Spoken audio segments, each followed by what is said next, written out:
नमस्कार मंडळी. अवधूत चिंतन श्री गुरुदेव दत्त श्री स्वामी समर्थ महाराज की जय.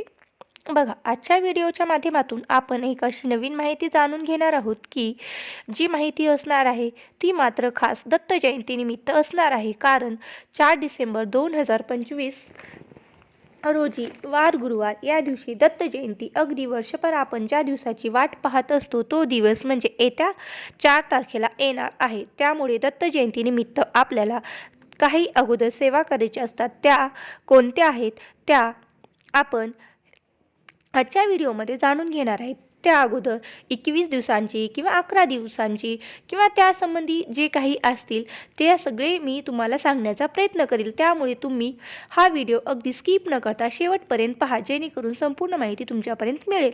बघा, 4 तारखेपर्यंत अतिशय सोपी अशी सेवा आहे. आता सोपी अशी सेवा आहे, मग सोप्या पद्धतीने किंवा सोप्या सेवेने कमी फळ मिळतं असं नाही, तर तेवढंच फळ मिळतं.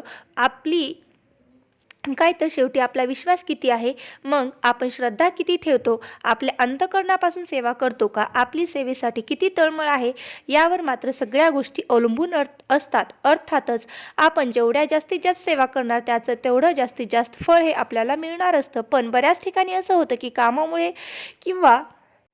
कामामुळे जमत नाही किंवा घरात लहान मुलं असतात त्यामुळे सुद्धा जमत नाही किंवा कुटुंब मोठं असतं, घरातील जबाबदाऱ्या सांभाळता प्रत्येक महिलेला सगळ्या सेवा करणं हे पण शक्य होत नाही. म्हणून ज्यांना काही करणं शक्य होत नाही त्यांनी आजपासून फक्त दत्त जयंतीपर्यंत कोणत्याही गोष्टीचं पालन केलं किंवा नाही केलं किंवा सेवा जर आवर्जून केल्या तर निश्चितच त्याचं फळ आपल्याला आणि आपल्या संपूर्ण कुटुंबाला मिळणार आहे. तर कुठल्या सेवा करायच्या आहेत तर ते आपण जाणून घेणार आहोत. आता त्या अगोदर आपण 4 तारखेपर्यंत अखंड नामजप यज्ञ सप्ताह प्रत्येक दिंडोरी प्रणीत केंद्रामध्ये हा उत्सव सुरू आहे. तर प्रत्येकाची इच्छा असते की केंद्राच्या किंवा देवाच्या स्थानी जाऊन आपण पारायण करावं, पण अगदीच प्रत्येकाला हे शक्य होत नाही. त्यामुळे तुम्ही घरच्या घरी पारायण केलं तरीही चालतं. किंवा काही महिला अशा असतील की ह्याच आठवड्यात त्यांचा मासिक धर्म येणार असेल, मग इच्छा असूनही त्यांना पारायणाला बसणं शक्य होणार नाही. अर्थात जर अशा गोष्टी घडणार आहेत तर नक्कीच यामध्ये नैसर्गिक गोष्टी आहेत, यामध्ये आपला काहीही दोष नाही. मासिक धर्म हा तर आपला प्रत्येक महिन्याला येणारा मासिक धर्म आहे, यात तर आपण काहीच बदल करू शकत नाही. त्यामुळे अगदी आपल्या मनाला लावून न घेता जर या व्यतिरिक्त आपण जर नामस्मरण केलं तर त्याचं देखील आपल्याला तेवढंच फळ मिळतं जेवढं आपण गुरुचैत्र पारायण करणार आहेत. पण जोपर्यंत आपला मासिक धर्म येत नाही तोपर्यंत तुम्ही ही सेवा चालू करू शकतात. बघा, स्वामी चरित्र सारामृत किंवा तारक मंत्र हे जे आहेत ते तुम्ही म्हणू शकतात. पण जर तुम्ही मासिक धर्म येईल तेव्हा मात्र तुम्ही नामस्मरण करू शकतात. पण ज्यांना गुरुचैत्र पारायण करणं शक्य होणार नाही त्यांनी आजपासून काय करायचं तर चला तर मग आपण जाणून घेऊया. बघा, आज म्हणजे 28 नोव्हेंबरपासून प्रत्येक दिंडोरी प्रणीत स्वामी समर्थ केंद्रामध्ये अखंड नामजप यज्ञ सप्ताह सुरू झालेला आहे. तसेच कोणी पारायणालाही सुरुवात केलेली आहे, कोणी संकल्पयुक्त किंवा श्रीफळ ठेवून पारायणाचं किंवा स्वामींचं नावाचं हे सगळं करत आहेत. तर तुम्ही तुमची जबाबदारी तुम्ही तुमच्या स्वामीवर टाकतो तेव्हा स्वामी महाराज सगळं काही आपल्याकडून करून घेत असतात. त्यानंतर ज्यांना पारायणाला बसणं शक्य नाही त्यांनी घरच्या घरी कोणत्या सेवा करायच्या आहेत तर चला तर मग जाणून घेऊया. बघा, तुम्ही स्वामीचरित्र पारायणाचे किंवा स्वामीचरित्र सारामृताचे पाठ करू शकतात. आता यात 7, 21, 11, 21, 108 असे कितीही तुम्ही स्वामीचरित्र पारायण करू शकतात, जेणेकरून ते वाचायला कमी वेळ लागतो किंवा जास्त वेळ लागत नाही. त्यामुळे दिवसभरामध्ये तुम्ही 2 किंवा 3 म्हणजे जेवढे तुम्हाला शक्य असतील तेवढे तुम्ही पारायण करू शकतात. नित्य नियमाने एका बैठकीत आपल्याला वाचायचे हे अगदी छोटे छोटे अध्याय आहेत, त्यामुळे वाचायला फार अवघड जात नाही. भाषा पण एकदम सोपी आहे, त्यामुळे प्रत्येकाला अगदी सहज शक्य होतं. तर ही सेवा तुम्ही करू शकता. आता ही सेवा करण्यासाठी तुम्हाला संकल्प घ्यायचा आहे. तुम्ही जर एखादी इच्छा किंवा मनोकामना असेल तर नक्कीच तुम्ही इच्छा मनोकामना आपण जो संकल्प करणार असतो त्या संकल्पामध्ये तुम्ही सांगू शकतात. आणि निस्वार्थी भावनेने जर तुम्ही सेवा केली तर तुमच्या इच्छा आणि मनोकामना ही पूर्ण लवकरच होतात. तत्पूर्वी स्वामी समर्थ केंद्रात जाऊन एक श्रीफळ ठेवायचं आहे. या ठिकाणी देखील आपल्याला हा नियम पाळायचा आहे. त्यानंतर घरी आपल्याला पारायणाला सुरुवात करायची आहे. नंतर दुसरी सेवा ती आहे ती म्हणजे तारक मंत्राचे स्मरण अनुष्ठान. आता तारक मंत्राचे अनुष्ठान करायचं म्हटलं तर 11 वेळेस, 21 वेळेस किंवा 108 वेळेस अशा प्रकारे तुम्ही करू शकतात. म्हणजेच काय तर 11 दिवस दररोज 11 वेळेस आपल्याला तारक मंत्र म्हणायचं असतं. असं जसं 11 वेळेस तारक मंत्राचं अनुष्ठान जर तुम्हाला म्हणायचं असेल तर उद्यापासून तुम्ही दररोज न चुकता 11 वेळेस किंवा आता 7 दिवसामध्ये तुम्हाला करायचं असेल तर तुम्ही दररोज 7 वेळेस 7 दिवसाचं अनुष्ठानसुद्धा करू शकतात. म्हणजेच काय तर पहिल्या दिवशी तुम्ही 7दा वाचलं तर दुसऱ्या दिवशी 7 दिवस असं तुम्ही 7 दिवसामध्ये 7 दिवसामध्ये 7 वेळा वाचायचं आहे. किंवा तुम्ही 11 वेळा सुद्धा वाचू शकतात. यालाच काय म्हणतात तर अनुष्ठान असंही म्हणतात. आता तुम्ही संकल्प न घेता जरी ही सेवा केली तरीही चालतं बरं का. दररोज जर तुम्ही स्वामी चैत्र पारायण करायचं, एकदा तारक मंत्र म्हणायचं, 11 वेळा श्री स्वामी समर्थ या मंत्राचा जप करायचं, अशा पद्धतीने तुम्ही नित्य सेवा करतो तशा पद्धतीने जर ही सेवा दररोज तुम्ही आजपासून केली तर त्याचंही तुम्हाला चांगलं फळ मिळतं. इतकंच नाही तर या व्यतिरिक्त ज्यांना काहीच वेळ नाही त्यांनी मात्र बघा स्वामी चैत्र पारायणाला जेवढा वेळ तुमच्याकडे नसेल तर तुम्ही स्वामी चैत्राचा एक पाठसुद्धा पूर्ण या 7 दिवसामध्ये करू शकता. तर तसेच तारक मंत्राचं अनुष्ठान होणार नसेल तर तुम्हाला अगदी 10 ते 15 मिनिटांची सेवा करायची आहे. तर ती काय आहे तर तुमच्याकडे नित्यसेवेचा ग्रंथ जो आहे किंवा नित्यसेवेचे जे पुस्तक आहे ते तुमच्याकडे असायला हवं. त्यामध्ये गुरुचरित्र अवतारणिका दिलेली आहे आणि स्वामी चरित्र अवतारणिका जी दिलेली आहे ती अवतारणिका जी आहे ती तुम्हाला सकाळी आणि संध्याकाळी दररोज वाचायची आहे.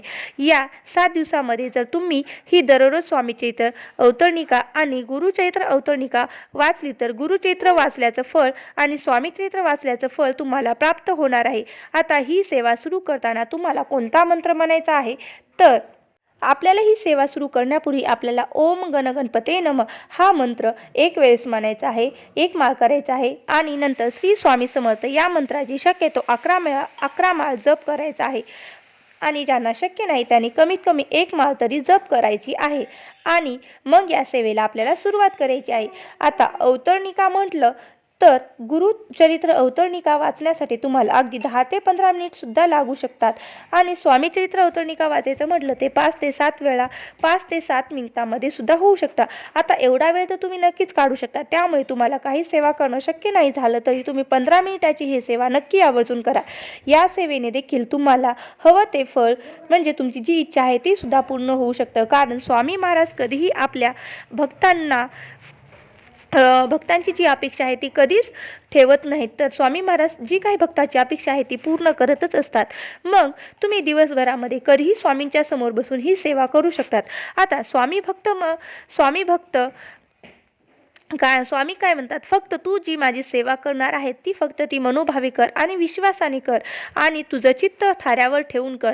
कारण बऱ्याचदा काय होतं की आपण वाचन वगैरे करतो पण आपण आपल्या ज्या आयुष्यामध्ये अडचणी असतात ना त्या आपल्या मनामध्ये सारखं चक्र फिरत असतं. मग कुठेतरी आपलं मन लागत नाही आणि हीच खरी आपली परीक्षा असते. बघा आपण जेव्हा वाचन करायला बसतो तेव्हा आपली दुःख आपली संकट हे आपल्या डोळ्यासमोर फिरतच असतात.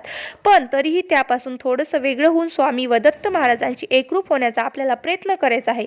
जेव्हा आपण स्वामींची एकरूप होण्याचा प्रयत्न करतो तेव्हा स्वामी महाराज आपोआपच आपल्या आयुष्यातील दुःख अडचणी कमी करण्याचा हा प्रयत्न करतच असतात. या व्यतिरिक्त तुम्ही जर दररोज गुरुचरित्रातील 18वा अध्याय वाचला तर तुमच्या आर्थिक अडचणी सुद्धा संपण्यासाठी तुम्हाला मदत मिळत असते. त्यामुळे काय होतं तर आर्थिक समस्या तर दूर होतातच पण जर अगदीच तुमची जर न सुटण्यासारखी काही समस्या असतील ती सुद्धा तुमची सुटत असते. नक्कीच तुम्ही आजपासून 18वा अध्याय वाचायला सुरुवात करा आणि आजपासून तुम्ही दत्त जयंतीपर्यंत ही वाचू शकता. जर इथून पुढे तुम्हाला वाचण्याची इच्छा असेल तर तुम्ही नक्कीच वाचू शकता. त्यानंतर आपल्याला जर गुरूंचा आशीर्वाद कायमस्वरूपी प्राप्त व्हावा असं वाटत असेल तर गुरुचरित्रातील 9वा अध्याय मात्र नक्की वाचावा. गुरुचरित्रातील 9वा अध्याय नक्की वाचावा. गुरुचरित्रामध्ये एकूण 52 अध्याय काही पोथीमध्ये 53 अध्याय आहेत तर काही पोथीमध्ये 54 अध्याय आहेत. त्यामध्ये अवतरणिका सांगितलेली आहे. त्यामुळे 1 ते 52 प्रत्येक अध्यायाचं काही ना काही महत्त्व आहे. जसं की काही अध्याय जे असतात ते आपल्या गुरूंचा आशीर्वाद प्राप्त करून घेण्यासाठी असतात, आर्थिक समस्या सुटण्यासाठी असतात. तर काही अध्याय त्यासोबतच जर आपल्याला काही वाईट बाधा झालेली असेल तर नक्कीच त्यामध्ये सुद्धा झालेली असेल तर नक्कीच त्यामुळे सुद्धा आपल्याला ते अध्याय पठन केलेले आपल्या जी समस्या आहेत ती दूर होतात. जर आपण गुरुचरित्र वाचन केलं किंवा तो अध्याय जरी आपण वाचला तरी आपल्यात सकारात्मक बदल आपल्याला आयुष्यावर दिसून येतो. आपण आपल्या चॅनलवरती प्रत्येक अध्यायाचं महत्त्व तर ऑलरेडीच टाकलेलं आहे आणि कोणता अध्याय वाचल्यामुळे आपल्याला त्याचा काय फायदा होतो हे देखील मी तुम्हाला माझ्या आधीच्या व्हिडिओमध्ये सांगितलं आहे. ते सुद्धा तुम्ही पाहू शकतात. बघा, ज्यांना संतान प्राप्ती होत नाही त्यांच्यासाठी देखील गुरुचरित्रातील 22वा अध्याय दिलेला आहे. तसेच 39वा अध्याय जो आहे तो देखील संतान प्राप्तीसाठी अत्यंत महत्त्वाचा आहे. फक्त काही गोष्टीचे नियम आपल्याला पाळावे लागतात.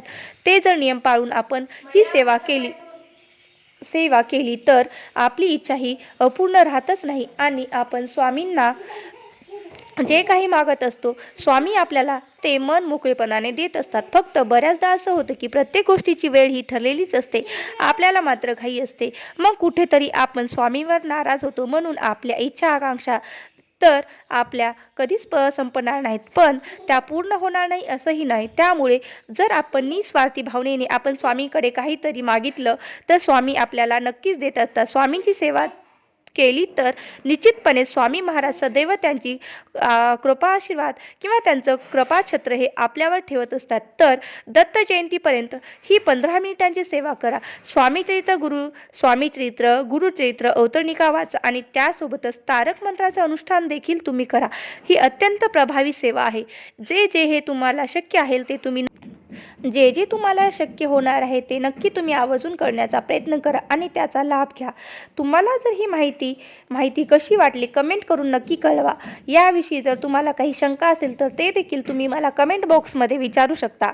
आणि जर हा माझा व्हिडिओ आवडला असेल तर माझ्या व्हिडिओला नक्की एक लाईक करा, शेअर करा आणि चॅनलवरती नवीन असाल तर चॅनलला सबस्क्राईब मात्र करायला विसरू नका. आणि व्हिडिओ माझा शेवटपर्यंत पाहिला असशील अशी मी आशा करत आहे आणि तुमचे अगदी मनापासून खूप खूप आभारी आहे. धन्यवाद. श्री स्वामी समर्थ. जय जय स्वामी समर्थ.